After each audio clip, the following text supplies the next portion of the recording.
Good morning friends. आज आपण body system शिकणार आहोत. मागच्या पाठामध्ये आपण the skeletal system, the muscular system आणि द रेस्पिरेटरी सिस्टीम शिकलो.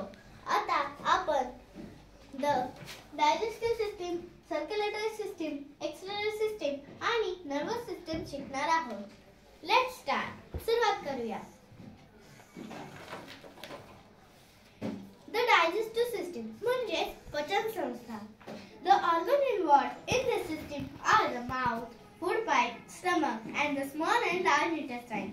या आपल्या पचन क्रियेमध्ये तोंड, अन्ननलिका, पोट, छोटे आणि मोठे आतडे यांचा समावेश होतो. The process of digestion changes food into a simple form. जे आपले पचन क्रिया आहे ते जे आपले अन्न आहे ते एका सिंपल फॉर्म मध्ये तयार होतं.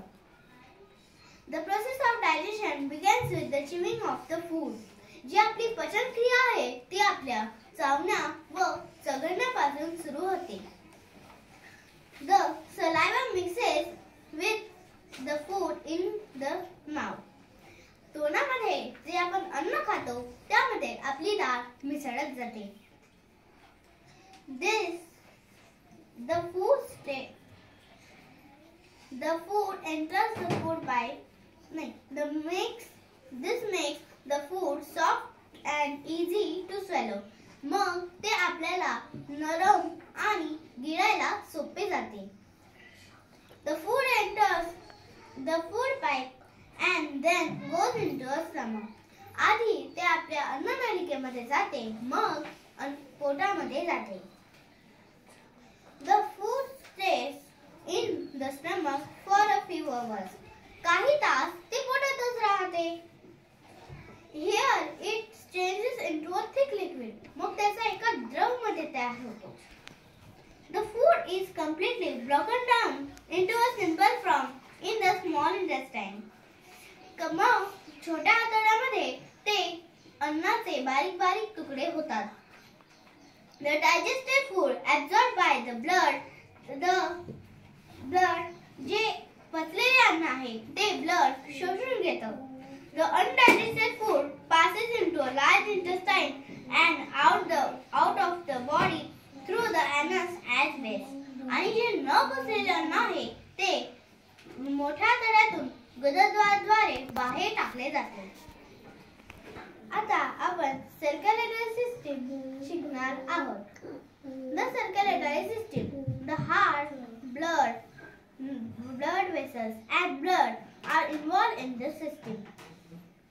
या रक्तभिसरण संस्थेत हृदय, रक्तवाहिन्या, रक्त यांचा समावेश होतो. The heart pumps blood through blood vessels to all parts of the body.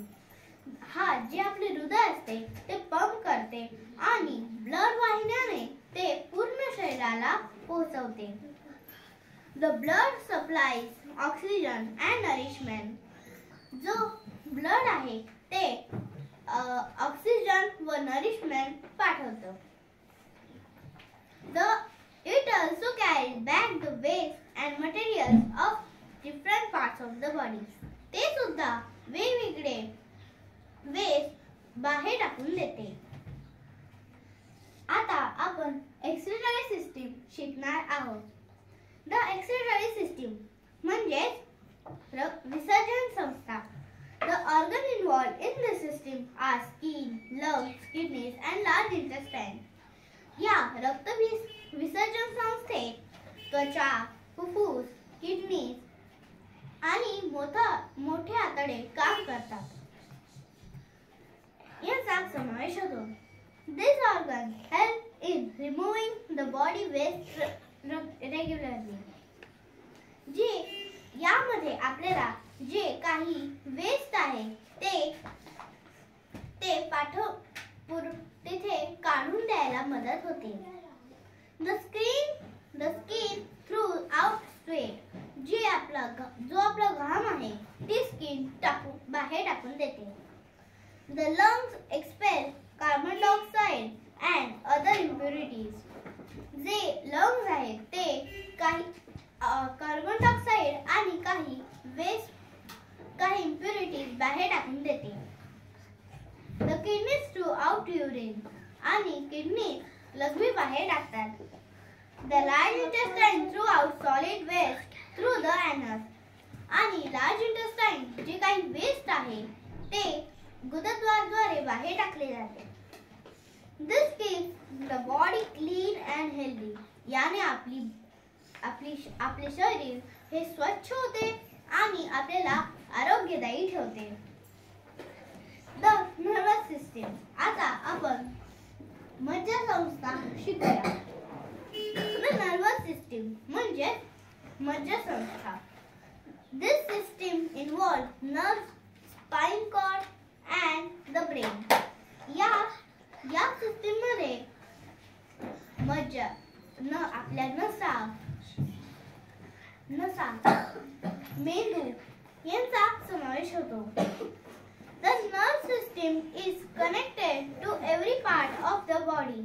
ज्या आपल्या नसा आहेत ते पूर्ण शरीराला जोडलेल्या असतात.